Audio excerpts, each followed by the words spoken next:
પ્રથમ આપણે જોઈશું કે હાલ ડીએમાં 3% વધારો કરવામાં આવ્યો છે અને ગુજરાત સરકારનો આ પરિપત્ર થઈ ગયો છે. કેન્દ્ર સરકારનો પહેલાં થયો હતો અને હાલ 7/10/2025થી ગુજરાત સરકારનો પરિપત્ર થઈ ગયો છે. 1/7/2025થી કર્મચારીઓને કુલ મૂળ પગારના 58% મોંઘવારી દર કરવામાં આવ્યો છે, એટલે કે 3%નો વધારો કરવામાં આવ્યો છે. તમે જોઈ શકો છો કે અહીં કર્મચારીઓ માટે 3%નો વધારો કરવામાં આવ્યો છે. તો આ જે 3%નો વધારો છે એટલે હવે કુલ 58%, 55% હતું ને 58% મોંઘવારી દર મળશે.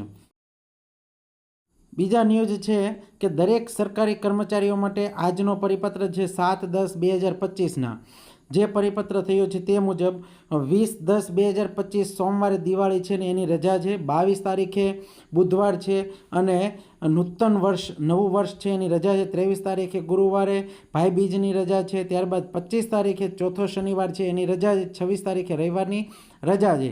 પણ વચ્ચે 2 દિવસ આવે છે, 21/10/2025 મંગળવાર અને 24/10/2025 શુક્રવાર, કે જેમાં કચેરીઓ ચાલુ રાખવી પડે છે. ખાસ કરીને બાકી જે કચેરીઓ છે જેમ કે બેંક છે, મામલતદાર ઓફિસ છે, કલેક્ટર કચેરી છે, આ બધી કચેરીઓને ચાલુ રાખવી પડે છે.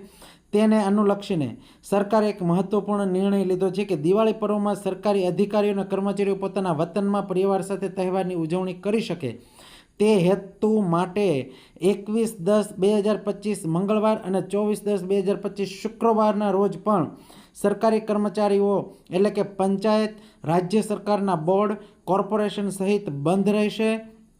તો આ જે 2 દિવસ છે એટલે કે 20 તારીખથી 26 તારીખ સુધી સરકારી કચેરીઓ બંધ રહેશે.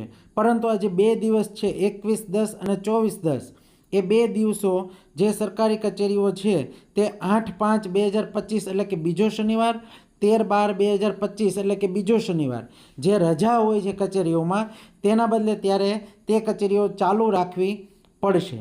તો આ સરકારનો મહત્વપૂર્ણ નિર્ણય છે કે જેથી કરીને કર્મચારીઓ જે છે કે જેમને બીજો શનિવાર રજા હોય છે તેના બદલે ભરશે અને 2 દિવસ તેમને અહીં દિવાળીનું વેકેશન, મિની વેકેશન મળી રહે તે માટે અહીં રજા આપવામાં આવી છે.